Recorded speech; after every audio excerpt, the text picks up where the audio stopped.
El Club Bilderberg es una alianza de poder que se funda en plena Guerra Fría, en el año 1954, entre las élites financieras, económicas, intelectuales y políticas de Estados Unidos y de Europa.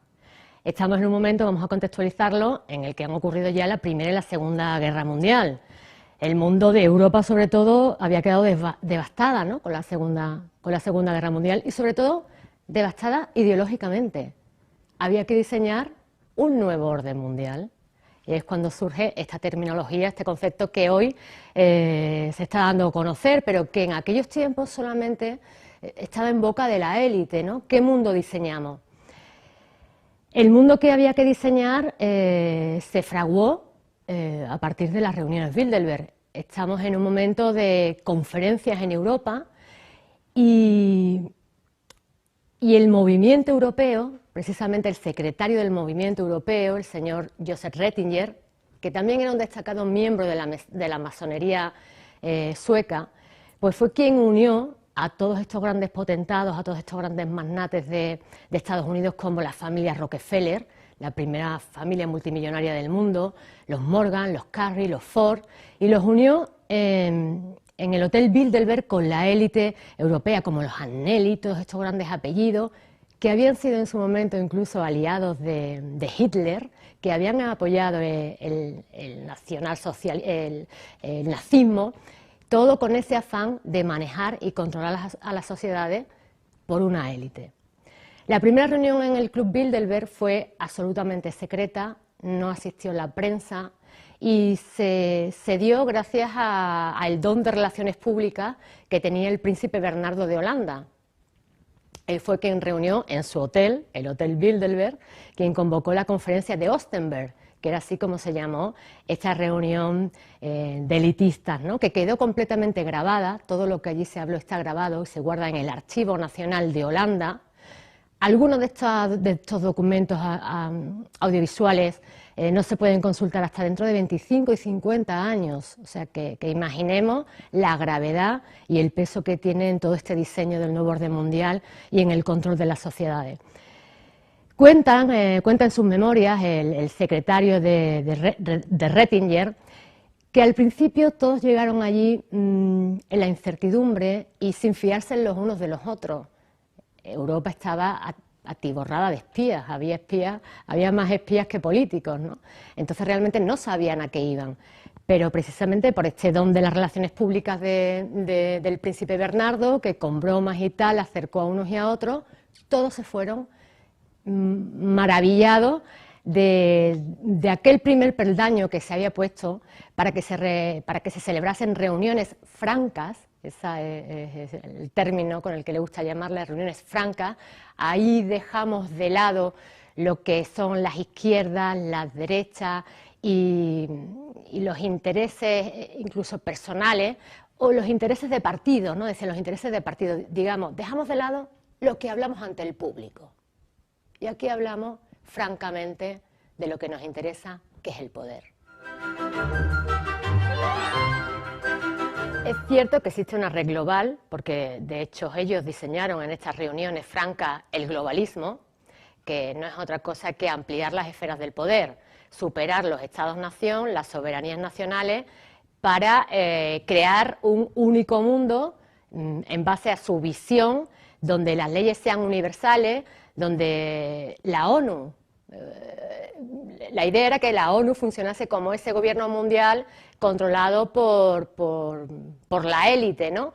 Crearon, después al mismo tiempo, en los mismos años, algunos previos y otros posteriores, organizaciones supranacionales precisamente para organizar todo este nuevo poder de este mundo globalista, como es el Banco Mundial, más tarde la Unión Europea, el Banco Central Europeo, la ONU, a la que hacíamos referencia, y sus ministerios globales, que serían la Organización Mundial del Comercio, la Organización Mundial de la Salud. En mis libros pongo ejemplos de cómo nos afecta en el día a día los designios de la Organización Mundial de la Salud, por ejemplo. Recordemos los miedos de las pandemias. Todos íbamos a morir por una pandemia de gripe A, de la que alertaba la Organización Mundial de la Salud, de la que el pueblo estaba temeroso si se tenía que vacunar o no se tenía que vacunar, las farmacéuticas, las grandes empresas, corporaciones farmacéuticas, que también forman parte de todo este complejo de poder, vendían las vacunas, pero sobre todo lo que prevalecía era que había un organismo internacional que dictaba las mismas políticas de vacunación a todos los habitantes del planeta. Eso fue un experimento, una puesta en marcha de lo que podría ser ese Ministerio Internacional de la Salud, y hay mucha gente que cayó en la mentira, ¿no? Que cayó, que se vacunó y que después vio como realmente no ocurría nada, no había pandemia. Uno de los motivos por el que este tipo de temas, Bilderberg, no suele aparecer en los medios de comunicación, o este poder global, este gobierno mundial, suele ser desacreditado en los medios, la principal razón es que la élite se ha hecho con la propiedad de los medios de comunicación. Y eso es así desde la historia del mundo. ¿Quién controlaba el mensaje en la época de los faraones? El propio faraón, ¿no? El propio palacio. Los mensajes eran todos oficiales. Yo observo desde las primeras reuniones Bilderberg que invitan a propietarios de periódicos, entonces, ¿no? De los canales locales de televisión de Estados Unidos, de Europa, y cómo con el tiempo, poco a poco, van creando alianzas y van creando primero grandes grupos. Los accionistas van uniendo el periódico, el dueño del periódico se une al dueño de las cadenas de televisión, después al de la radio, y se van haciendo con el mensaje global, se van haciendo con todos los grandes medios de comunicación globales, porque toda estructura de poder necesita una estructura de comunicación para perpetuarse en el tiempo, para transmitir su visión del mundo a la audiencia, a la sociedad, y eso es vital. Por eso temas como Bilderberg no aparecen seriamente tratados en los grandes medios de comunicación globales. Temas como los designios o las opiniones que surgen de la ONU nunca son cuestionadas. Eso no es periodismo. Lo que se hace es una cadena de transmisión de la versión oficial de la ONU, pero nunca se investiga a la ONU, nunca se investiga a la Unión Europea. ¿Es que los políticos que están en las instituciones de la Unión Europea son ángeles? ¿Son inmaculados? ¿Ahí no existe corrupción? ¿Por qué no se investiga a la Unión Europea? ¿Por qué no se investiga el Fondo Monetario Internacional? ¿Por qué no se investiga al Banco Mundial? Son temas que no aparecen en la agenda de los medios de comunicación de masas, porque entonces incitarían a las personas a desconfiar y a pensar.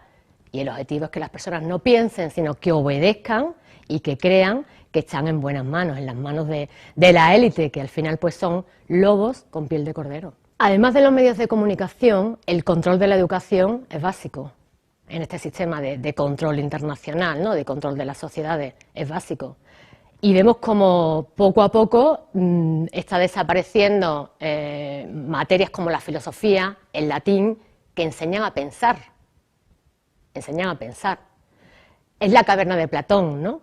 Vemos las imágenes que el poder refleja en las paredes, pero nos da miedo entrar en el interior.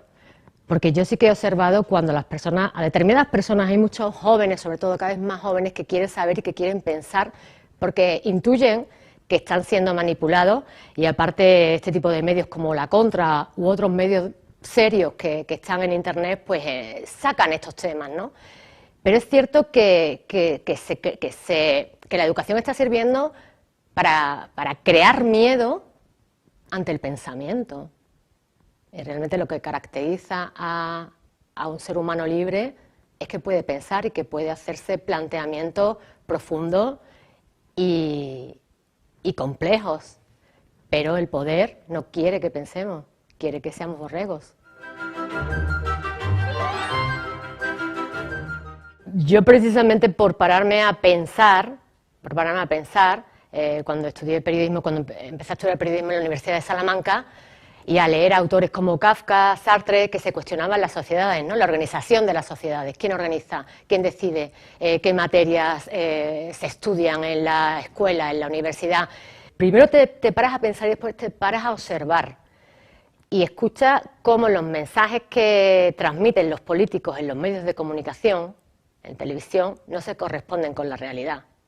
Por ejemplo, vayamos a la juventud. Salían los políticos diciendo que estaban muy preocupados por la juventud. Y yo veía, con 20 años, con 19, cómo estábamos completamente dejados de la mano de Dios de los políticos. no venían a pie de calle a hablar con nosotros, a contarnos, estábamos completamente abandonados. Entonces la primera parte de mi trabajo se basó en eso, en pensar y observar. La segunda parte, investigar. Pero claro, como bien dice, ¿cómo investigar una entidad que se oculta y que no quiere ser investigada? Pues bastante complejo. Tomé entonces como instrumento la metodología del periodismo de investigación y una de las disciplinas es el análisis de discurso. Me cogía los periódicos y cogía el comisario de la Unión Europea de Economía dice tal, y el ministro de Exteriores de Italia dice cual, y el presidente de Estados Unidos dice tal.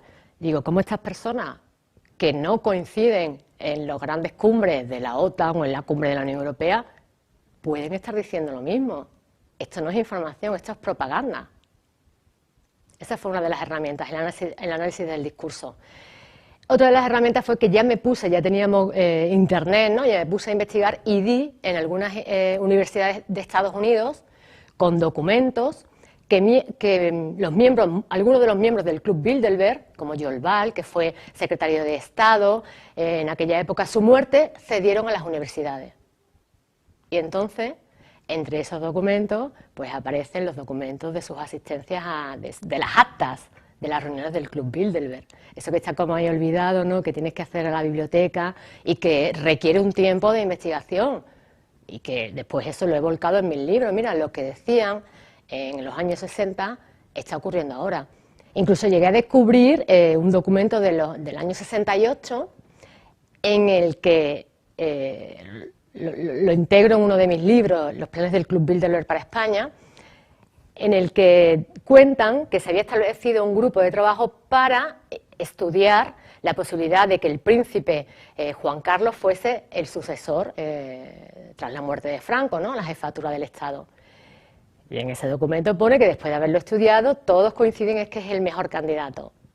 Así que había que transmitirle a todo su equipo de trabajo, a través de sus redes de contactos, para que todos trabajasen para convencer a Franco de que lo designase candidato. Un año después, entre los 4 candidatos que Franco barajaba, designó al rey Juan Carlos, ¿no? Al príncipe Juan Carlos.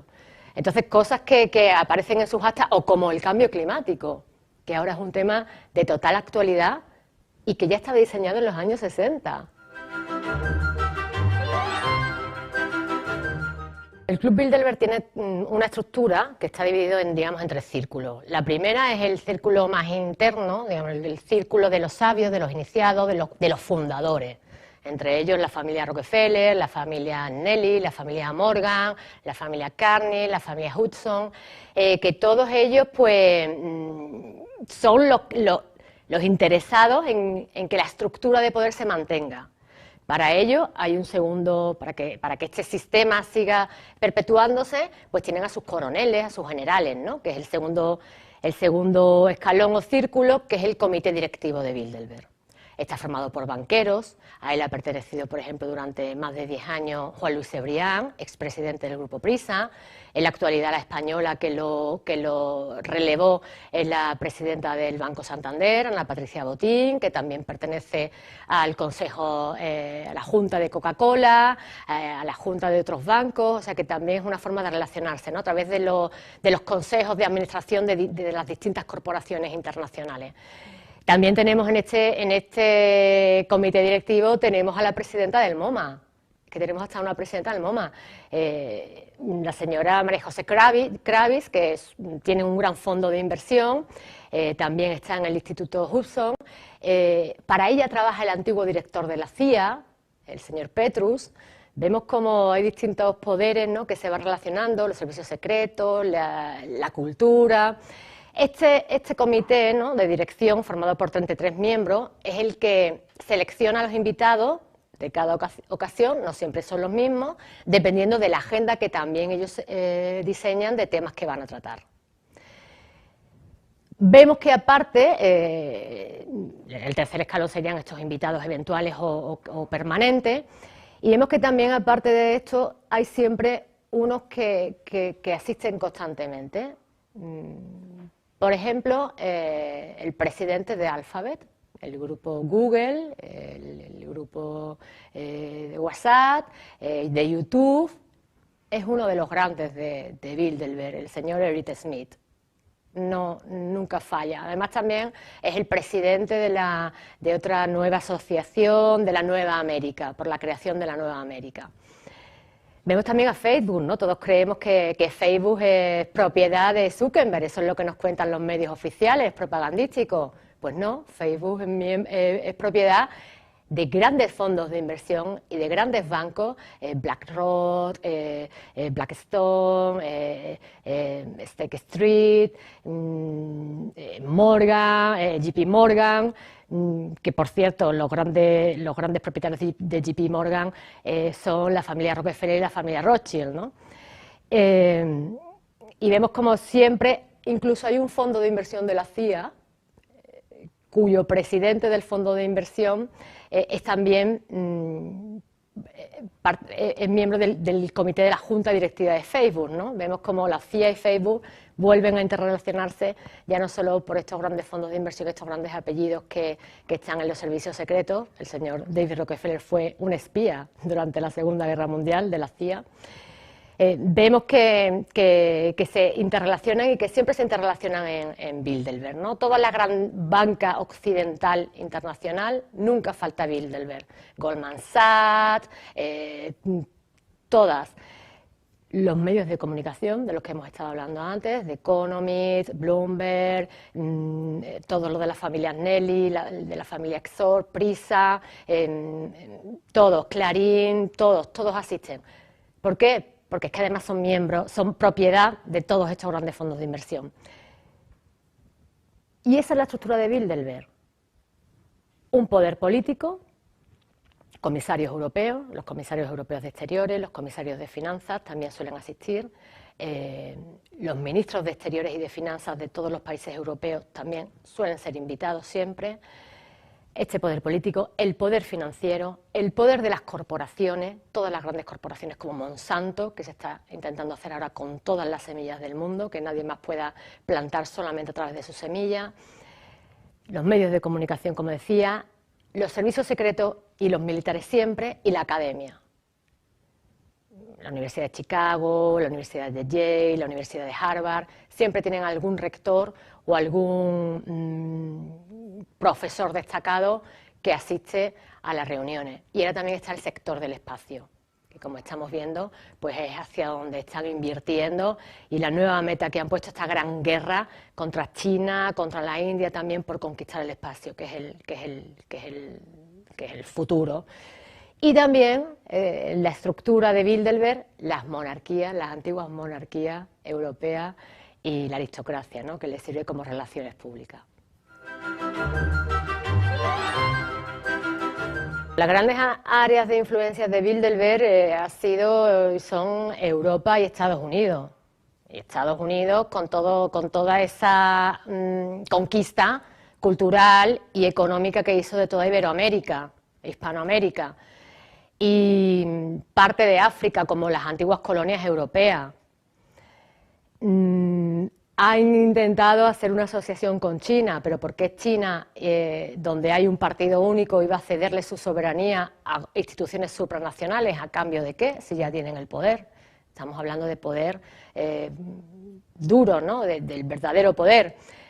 Pero vemos como últimamente hay algunos países que se están rebelando contra la dictadura totalitaria de Bilderberg. En Europa estamos viendo como Hungría, Orbán, Polonia, Italia también ha hecho algún intento, aunque no acaba de salirle bien del todo, Brasil, incluso Estados Unidos. Y es muy fácil, realmente para los observadores es muy fácil ver quiénes aún siguen en la línea de Bilderberg y quiénes no, en función de a quién atacan sus medios de comunicación y a quiénes no.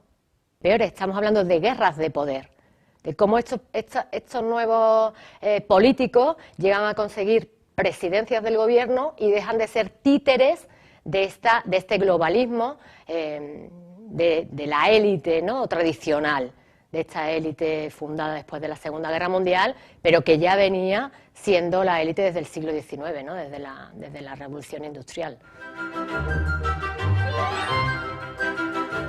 Bueno, la tendencia de Bilderberg es que es el socialismo fabiano. De hecho, la tesis doctoral de David Rockefeller versaba sobre el socialismo fabiano. Equivocadamente, lo que piensa mucha gente, el socialismo no es el gobierno del pueblo, el socialismo tiene una élite, como ha demostrado la historia. El comunismo tenía una élite gobernante. En China, este comunismo capitalista actual tiene una élite gobernante.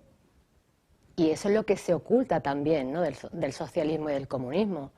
La gran revolución comunista de la URSS la hicieron miembros de la élite. Lenin era un miembro de la burguesía elitista, con lo cual el socialismo es un movimiento político, una ideología política de la élite. Nunca consiguieron el paraíso del proletariado. Todos hemos visto y hemos estudiado las barbaridades que se cometieron en la URSS, las purgas, cómo borraban de la foto, ¿no? Entre las purgas de los mismos miembros del partido, cómo rivalizaban y de repente las fotos se borraban a personajes, ¿no?, que habían sido claves. Es como si ahora cogemos una foto de hace 3 años de Pablo Iglesias y Errejón y borramos la imagen de Errejón, ¿no? Es que la ideología esencial de Bilderberg es socialista, una élite distinta, desigual, que toma todas las decisiones en materia de educación, en materia de educación, adoctrinamiento, que tiene una única voz a través de sus medios de comunicación oficiales, y el resto de la población todo igual. Ese es el ideal de Bilderberg.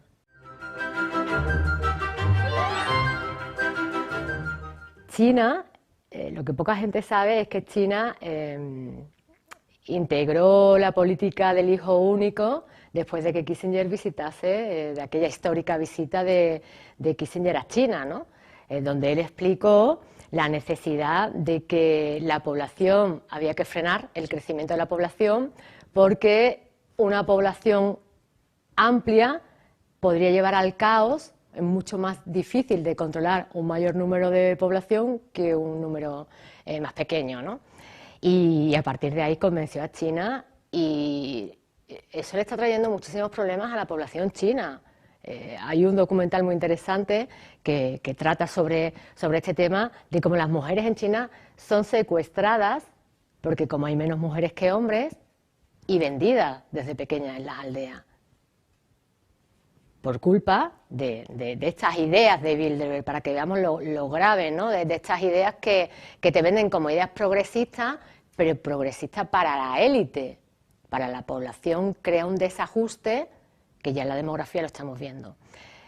La doctrina del cambio climático no es contemporánea. La doctrina del cambio climático se diseña en los años 60. Y fíjate cómo fue las cosas que ocurren, que fue el presidente Kennedy en el año 62. Él sí era un intelectual, él sí estaba bastante preocupado, era un lector, un devorador de libros, y sí que estaba preocupado por diseñar un mundo futuro donde hubiese una seguridad y una estabilidad para todos, ¿no? Y entonces él convocó una serie de personajes que todos resultaron, sin que él lo supiera, eran miembros de Bilderberg, del Comité de Relaciones Exteriores, y él les propuso qué hay que hacer para acabar con la guerra en el mundo. Las conclusiones de este informe, del informe Iron Mountain, la montaña de hierro, que fue donde se concentraron en secreto, fue que las guerras no deben acabar, porque es la mejor manera de conquistar a los pueblos y de conquistar a la gente y de conquistar territorio, con lo cual la guerra es algo histórico que no debe acabar nunca, y en caso de que hubiese algunos momentos de paz, había que seguir asustando a la población, y entre los propósitos, entre las ideas que propusieron, una de ellas era el cambio climático. Asustémosles con el cambio climático para seguir controlándoles. Otra de las ideas, que también se hace muy actual y hasta cómica, asustémosle con la posible invasión de razas alienígenas. Estamos en los años 60, la conquista de la Luna, y era un tema muy actual, ¿no? Pues vemos que en la actualidad lo que más les está funcionando y lo que más están desarrollando es la cuestión climática. Y ya dentro de la cuestión climática lo están metiendo todo. Otro de los propósitos de la élite es la creación de una religión única y combatir, por supuesto, a la cristiandad, porque la cristiandad es antiquísima. Si escarbas en las raíces de la cristiandad, como yo hago en mi último libro, en Los hijos del cielo, llegas hasta Sumeria. O sea, Jesucristo lo que hace es recuperar una tradición, leerle la cartilla a los sacerdotes corruptos y decirle que no, que el bien es el bien y el mal es el mal. Por eso el cristianismo hay que desterrarlo, porque te dice que hay cosas que están mal y hay que crear una religión nueva. Y la religión es la madre tierra. Y les están enseñando a los niños en el cole que un árbol es más importante que un ser humano, porque hay que cuidar a la madre tierra. Y les están enseñando a los adolescentes que no tienen que procrear, que no vayan a tener hijos, porque la superpoblación va contra el futuro del planeta y contra el futuro de la madre tierra. Entonces, en esta ideología han conseguido meterlo todo: el aborto, son propulsores del aborto, la eugenesia, porque también los ancianos, las medicinas, también eso molesta a la madre tierra, y la religión, y este cambio también, la parte económica que lleva de crear una nueva industria de energías verdes, que obviamente los que están mejor posicionados y los que están diseñando esto desde hace años son los que van a ganar el dinero, no nosotros los trabajadores, que nos van a matar a impuestos por consumir, por si utilizamos un coche de gasolina y tenemos que cambiar el coche. O sea, es otra tomadura de pelo que cuenta con el beneplácito y con la difusión de sus grandes medios de comunicación de masa para engañarnos a todos. El cambio climático no es mentira, porque nunca ha dejado de existir. Es que no es una novedad. Es que si tú estudias la Tierra y ha habido entonces el terremoto de Pompeya, ¿qué tipo de contaminación lo provocó? Si no había fábrica, ¿no? Jamás ha dejado de existir. La Tierra es como una entidad viva, ¿no? Es un ente vivo que cambia continuamente y que está en mitad del universo, está en una galaxia que también está afectado por otro tipo de fenómenos que la ciencia humana a día de hoy desconoce, con lo cual es muy fácil engañar a los que no conocen, ¿no? Es la instrumentalización de cómo se utiliza un tema que ocurre, que así es la forma más fácil de engañar a alguien es coger algo que es verdad y mezclarlo con mentira. Pero claro, tú te lo llevas a convencer de la verdad y dices, no, si es verdad, si es que el clima está cambiando, sí, eso es verdad, pero es mentira que tengas que dejar de tener hijos para hacer algo por el clima, es mentira que las energías verdes nos vayan a salvar de una catástrofe, es mentira que vamos a la catástrofe, y es mentira que dentro de 10 años no va a haber planeta, porque esto lo llevan diciendo desde los años 70, que entonces era la capa de ozono, y también era el enfriamiento global, la superpoblación. Pero si hay miles de sociólogos que están diciendo que tenemos problemas demográficos, que el envejecimiento de Europa. Entonces, ¿qué timo es este?